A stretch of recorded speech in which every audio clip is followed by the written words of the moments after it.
Start.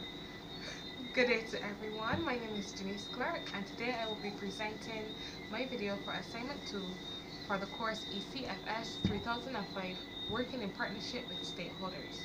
This presentation will take a look at the Student Support Services Unit, which is a subsection of the Ministry of Education, Science, Technology and Innovation here in Barbados.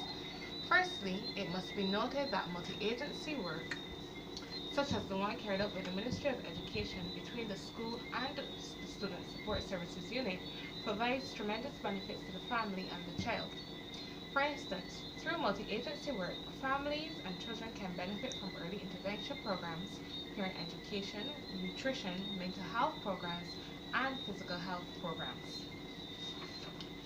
This concept of multi-agency work being beneficial to families is supported by the theoretical framework of Brenner's ecological systems theory.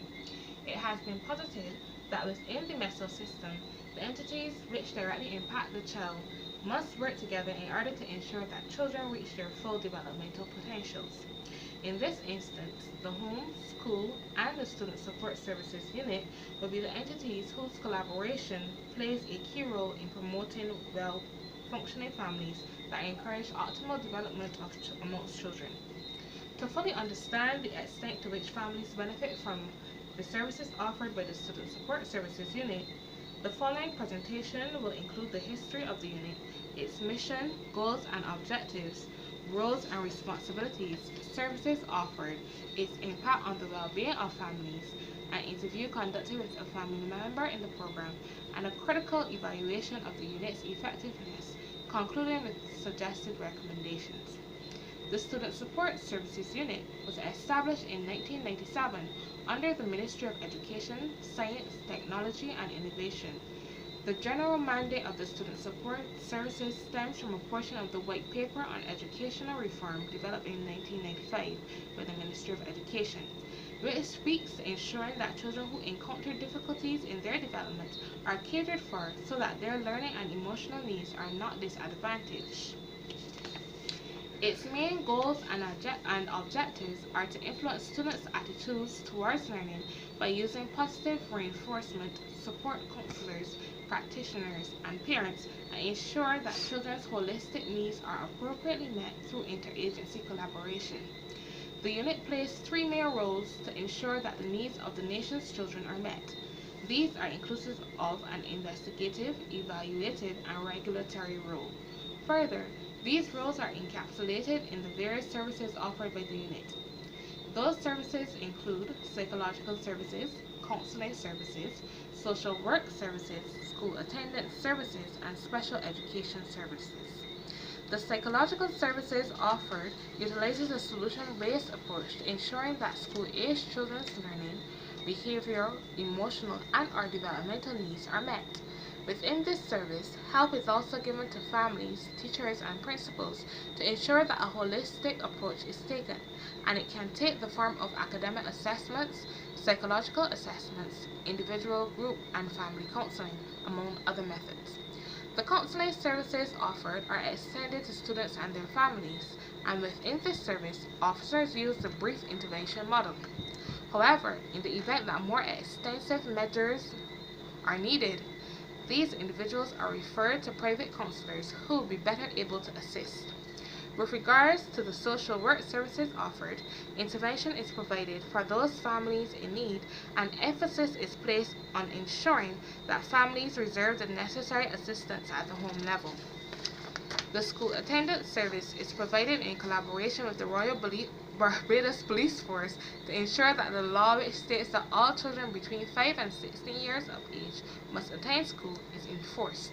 Lastly, the special education service deals with ensuring that children who have any kind of special needs, such as autism, mental challenges, or giftedness, are provided for. The services mentioned that are offered by the Student Support Services Unit each provide many benefits for families. That is, each aspect of the Student Support Service Unit ensures that the children's needs are met, and by extension, the family is offered assistance as well to help cope with any challenges the child may be facing, where the unit equips parents or guardians with the tools necessary to facilitate and implement corrective measures within the home. For instance, In the event that students have been found to have special needs, the unit ensures that firstly, they are identified through assessment measures and that the students receive the necessary referrals to the respective agencies that would be able to assist. Additionally, both the teachers in the classroom are offered support as well as parents. As a continuous procedure, this service allows for the unit to monitor the progress of students who have been identified. The parent interviewed was utilizing the counseling service offered by the Student Support Services Unit and found them to be very beneficial. It must be noted that due to the confidential nature of the Student Support Services Unit, the parent's identity was kept private and Ms. D. Sobers, the school's counselor within the unit, conducted the interview utilizing the questions formulated in the format of a questionnaire. Mrs. X, the mother interviewed, indicated that 7 persons lived in the household with the ages being 56, 37, 19, 16, 10, and 64. Mrs. X stated that she came to know of the program through her daughter, who was experiencing behavioral challenges at school.